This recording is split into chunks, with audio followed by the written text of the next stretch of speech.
जैसे कि आपने देखा कि परसों कुछ 2 दिन से नेशनल कॉन्फ्रेंस पीडीपी से माफी कह रही है और पीडीपी नेशनल कॉन्फ्रेंस को माफी मांग रही है।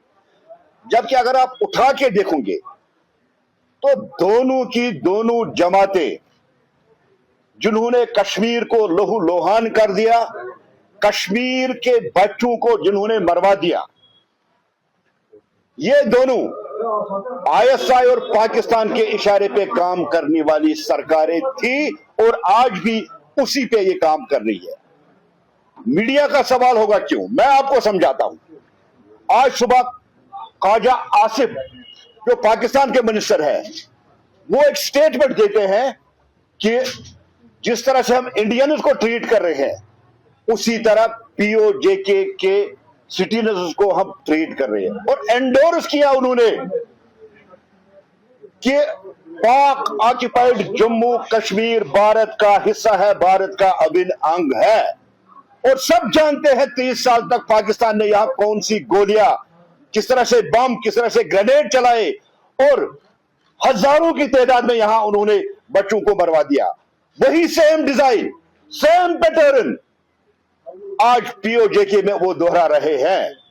अब तक 24 घंटों के अंदर अंदर 70 से ज्यादा शहरियों को मार डाला गया और सैकड़ों की तादाद में जख्मी है। सेम यही पॉलिटिकल पार्टी है, चाहे 2010 हो, 2012 हो या 2016 हो, इन्होंने कश्मीर को लोहू लोहान कर दिया, कश्मीर के हर घर को इन्होंने जख्म दिया। अब उमर साहब कह रहे कि महबूबा जी माफी मांगी। पहले मैं उमर साहब पे आता हूं। ये उमर साहब का ट्रैक रिकॉर्ड है, ट्रैक रिकॉर्ड है उमर साहब का। कितने पैलेट मारे? 130 से 145 किलिंग उसकी दौर में हुई है जब वो चीफ मिनिस्टर थे और होम उनके पास था। यूनिफाइड हेड को वो कमांड कर रही थी क्योंकि सीएम था तब स्टेट थी। 8 से 9,000 लोगों पे पैलेट्स मारे गए। 2 से 3,000 ऐसे हैं जिनके आंखों पे पैलेट लगे और 256 उसमें से ऐसे लोग हैं जो आज भी अंधे हैं, जिनकी आंखों की रोशनी चली गई। अब उमर साहब किस से माफी मांगे, किस गुनाह की माफी मांगे? तुफेल मत्तू 9 साल का बच्चा जिसको उमर अब्दुल्ला साहब ने मरवा दिया, क्या उसकी फैमिली से उन्होंने माफी मांगी? हाजी यूसुफ जिनकी डेथ उसके घर में हुई, क्या आज तक उमर साहब ने बैसत इंसानियत उस घर के साथ इज़हार तैज़े क्या उनसे माफी मांगी? नहीं मांगी। जो ये 256 बच्चे अंधे हुए, इनके घर वालों को कभी उन्होंने माफी मांगी? जिन लोगों पे उन्होंने पैलेट चलाए उन पे उन्होंने कभी आज तक माफी मांगी? जो 1987 में जिस तरह से नेशनल कॉन्फ्रेंस से रैगिंग करके गवर्नमेंट यहां हासिल की, सत्ता हासिल की, कभी उन्होंने माफी मांगी? अब दूसरा पार्ट ये उमर साहब का, जिस तरह से वो यहां उजड़े घरों को उजाड़ रहे हैं, बस्तियों को उजाड़ रहे हैं डोजर चला के, क्या इनसे माफी मांगी?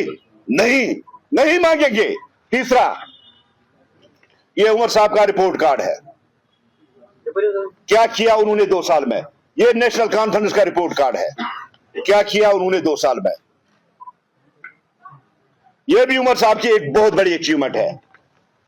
अब ये देखिए, लोगों के घर टूट रहे हैं लेकिन उमर साहब चुप है, डॉक्टर फारूक साहब चुप है, कोई बात नहीं कर रहा। और सबसे बड़ी बात, आज के डेट में जानबूझकर एक बहुत बड़ी साजिश की जा रही है। आज हमारा हिस्सा जहां आग और सिर्फ लाशें बिखरी हुई है हर तरफ, उमर साहब बात नहीं कर रहे हैं, महबूबा जी बात नहीं कर रही है। क्यों? इसके पीछे लॉजिक यही है, पाकिस्तान नाराज होगा, आईएसआई नाराज होगा, इसलिए बात नहीं कर रही। किसी ने बात नहीं की। अब नेशनल कॉन्फ्रेंस के इतने गुनाह है कि गिनते गिनते 1 साल गुजर जाएगा और कितनी माफिया उमर अब्दुल्ला साहब मांगेंगे। कम से कम उमर साहब 9 साल का बच्चा तुफैल मत्तू, उसके घर वालों को तो माफी मांगनी चाहिए थी। हाजी यूसुफ जिसकी डेथ आपके घर में होती है, उन घर वालों से तो कम से कम माफी मांगे। आप चीफ मिनिस्टर है, आपको तो कम से कम माफी मांगनी चाहिए। रहा दूसरा पार्ट पीडीपी का, 2016 उठा के देखिए, 2016 में 116 बच्चों की मौत होती है, बुलेट्स चलते हैं, पैलेट्स चलते हैं, और महबूबा जी ने आज तक कभी माफी मांगी? नहीं मांगी। इसीलिए मैंने कहा ये सारा पाकिस्तान और आईएसआई का डिजाइन है कि कश्मीर के लोगों को लहूलुहान कर दो, अंधा बना दो, इनको खत्म करो, इनको मार डालो। जो आज ख्वाजा आसिफ ने कहा, उन्हीं की डायरेक्शन पे, उन्हीं के इशारे पे ये सारा जम्मू कश्मीर में इतने वर्षों से खेल खेला गया है। लेकिन मैं कश्मीर के लोगों से कहना चाहता हूं, एक अपील करना चाहता हूं, कब तक इनके इस दोहरे चेहरे को आप बर्दाश्त करोगे? कब तक? उमर अब्दुल्ला साहब के दौरे हुकूमत में देखिए कितने लाशें बिखरी पड़ी। महबूबा जी के और उसके बरकस ना उमर साहब ने आज तक माफी मांगी, ना आज तक महबूबा जी ने मांगी। लेकिन उसके बदले में हर रोज कोई ना कोई शगुफा डालते हैं। और ये शगुफे वाली सरकार चाहे पुरानी हो चाहे नई हो, किसी न किसी तरीके से जम्मू कश्मीर के आवाम को बहलाने में कामयाब होती है। और हम ही लोग हैं जो इस बहकावे में आती है। मैं लोगों से अपील करना चाहता हूं, इनका असली चेहरा देखिए, कितनी लाशें, कितने अंधे, कितने लोगों को पैलेट्स, कितने लोगों पे पीएसए। ये तो उमर सरकार ही नहीं किया ना। उसके बाद जो कुछ कमी रह गई है वो हमारी बाजी ने किया। बाजी भी किसी से कम नहीं है। जंतर मंतर पे जाके कल यहां अपोलोजाइज की उन्होंने। वो चलो, किस बात की अपोलोजाइज? आप तो पूरी तरह से कह रहे हैं कश्मीरियों पे पैलेट मारना जायज है। अब किस बात की? ये सारा जो उसकी माफीनामा था वो लोगों के दबाव और जिस तरह से यहां पॉलिटिकल पार्टियों ने एक प्रेशर क्रिएट किया था। लेकिन इनकी पॉलिसी, इनकी नीति, इनकी स्ट्रेटजी वो कभी चेंज नहीं होगी। ये कल भी आईएसआई की डायरेक्शन पे काम कर रहे थे और आज भी आईएसआई की डायरेक्शन पे काम कर रहे थे। इसलिए आज तक पीओजेके पे किसी ने बात नहीं की, जबकि हमारा हिस्सा है, जम्मू कश्मीर का हिस्सा है, भारत का अभिन्न अंग है। उनके इशारे, उनके डायरेक्शन पे जब वहां जुल्म सितम हो रहा, उसी दिन यहां ये प्रेस कॉन्फ्रेंस करके एक नया शगुफा डालते हैं। मैं उमर साहब से कहना चाहता हूं, उमर साहब, क्या उन 256 लोगों की रोशनी आप लौटा सकोगे? जिन 9000 लोगों पे आपने पलट चलाई, जो पलट आज भी उनके जिस्म के अंदर घुसे हुए हैं, उन लोगों को क्या करोगे आप? उनसे जवाब मांगोगे। जो 130 और 145 के दरमियान आपके दौरे हुकूमत में किलिंग हुई है, उन लोगों से आपने कभी माफी मांगी? क्या इतनी गैरत है आप में? क्या इतनी हिम्मत है आप में कि आप उनसे माफी मांगो? मैं महबूबा जी से भी एक सवाल करना चाहता हूं। महबूबा जी, ये दोहरा मियार और दोहरा मापदंड आप खत्म करें। आप जिस तरह से आपके स्टेटमेंट आते हैं, आप आईएसआई को नाराज नहीं करना चाहती, आप पाकिस्तान को नाराज नहीं करना चाहती, छोड़ दीजिए। अगर आपको यकीन है भारत के आईन पे, भारत के आईन को मानते हैं, भारत के इंस्टीट्यूशंस को आप लोग मानते हैं, डेमोक्रेसी को मानते हैं, जिस तरह से धर्मेंद्र प्रधान ने नैतिक जिम्मेदारी लेते हुए रिजाइन कर दिया, क्या सकीना यतूजी ने माफी मांगी, उन्होंने रिजाइन कर दिया? जो मकबूल भट्ट जैसे टेररिस्ट को शहीद और मसरत आलम जिलानी, शबीर शाह जैसे गद्दारों को टेक्स्ट में वो टेक्स्ट पास करते हैं जिसमें उनको लेटलिस्ट कहा जाता है, माफी मांगी। इनको भी देश से माफी मांगनी चाहिए। मैं दोनों पार्टियों से गुजारिश करता हूं, अपील करता हूं, अगर आप में कोई गैरत बची है, अगर आप में हिम्मत है, तो जम्मू कश्मीर के लोगों से मिलके माफी मांगिए। ये जम्मू कश्मीर के लोगों को शगुफ में डालना बंद कर दीजिए। बहुत जुल्म किया आपने जम्मू कश्मीर के अवाम पे, कश्मीर के बच्चों को मरवा दिया, अंधा कर दिया, उनके बाजू, उनके टांगे आपने तुड़वा दी। कम से कम यही लोगों ने तो आपको कामयाब किया ना। एक नैतिक जिम्मेदारी आपकी बनती थी। जब आप कामयाब हुए तो कम से कम एक बार इस जम्मू कश्मीर के अवाम से माफी मांगते जो गुनाह आपने पिछली बार किए थे।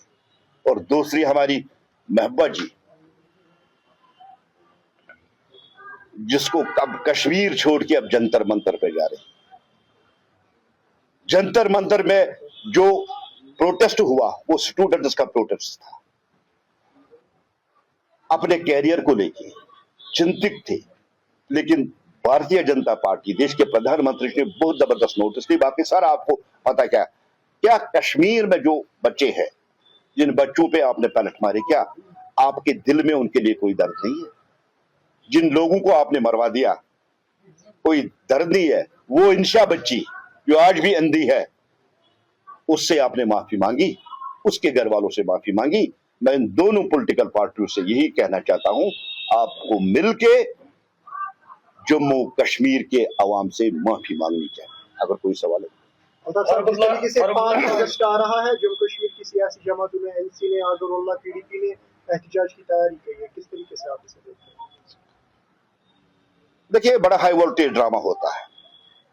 7 दिन पहले आप अनाउंसमेंट करते हो और आप एक तरह से पुलिस को अपील करते हो, 2 पुलिस वाले मेरे गेट पे खड़ा करो, मैं फिर रील बना के कहूंगी मैं हाउस अरेस्ट हूं। ड्रामा है, और ड्रामा के बगैर कुछ नहीं। वो जानते हैं, दोनों पार्टियां जानती है 370 दफन हो चुका है, कर चुके हम उसको दफन, वापस नहीं आएगा, नहीं आएगा वापस।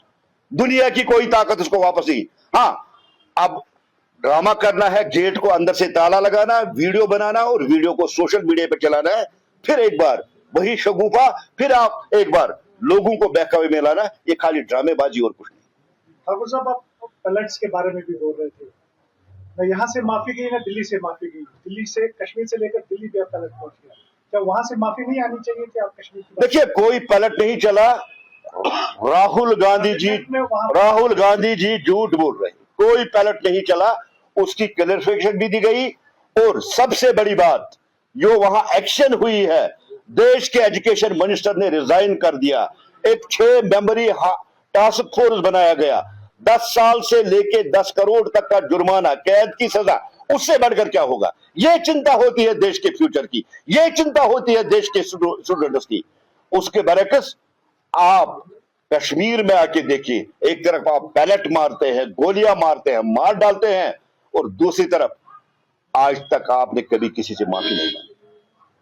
अजहर साहब, आप कहते हैं कि महबूबा मुफ्ती ISI के इशारे पे चलती है, वहीं सजाद अली लोन कहती हैं कि भारतीय जनता पार्टी महबूबा मुफ्ती के हक में आगे आ जाती है, उन्हें सेपरेटिस्ट का टैग देती है ताकि वो लोगों में जिंदा रह सके। नहीं, महबूबा मुफ्ती सेपरेट से इसमें कौन सी फर्क है? जो दहशतगर्दों के कब्रों पे जाके रोए, जो दहशतगर्दों के जनाजे में जाके रोए, जो मफरत आलम को हीरो कहे, जो पत्थरबाजों को हीरो कहे, वो क्या नेशनलिस्ट लोग हैं, राष्ट्रवादी लोग हैं? वो सप्रेस्ट है, सप्रेस्ट ही रहेंगे।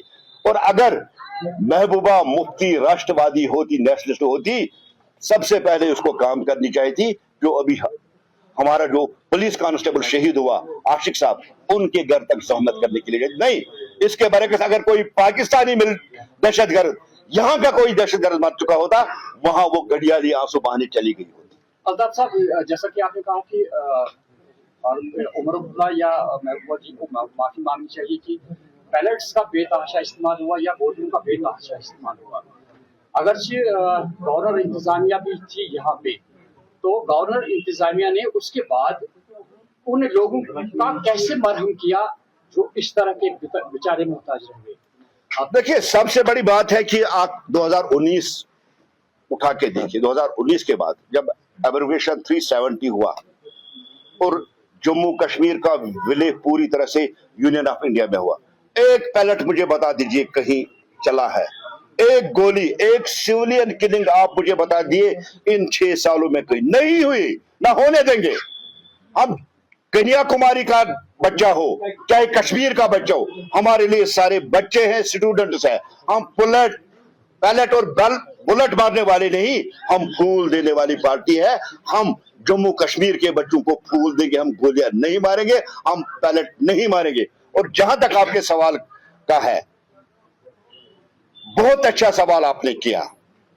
कोशिश करेंगे जिन बच्चों को अंधा किया गया, जिन पे पलटस मारे गए, जिनको नाकारा न बनाया गया, हमारी गवर्नमेंट अभी है नहीं, लेकिन जैसे ही होगा हम उनको भी रिलीफ देंगे, उनको भी रिहेबिलिटेट करेंगे। बार हम कहते हैं कि उस्मान वाला कश्मीर वो है, वो ऑलरेडी हमारा हिस्सा है, लेकिन जो और पर बसें चलती थी, लोग आते जाते थे, उसके ऊपर आप बात नहीं करें कि यहाँ के लोग या वहाँ के लोग। हमें बसों से वेपन और ब्राउन शुगर मंगवाना था।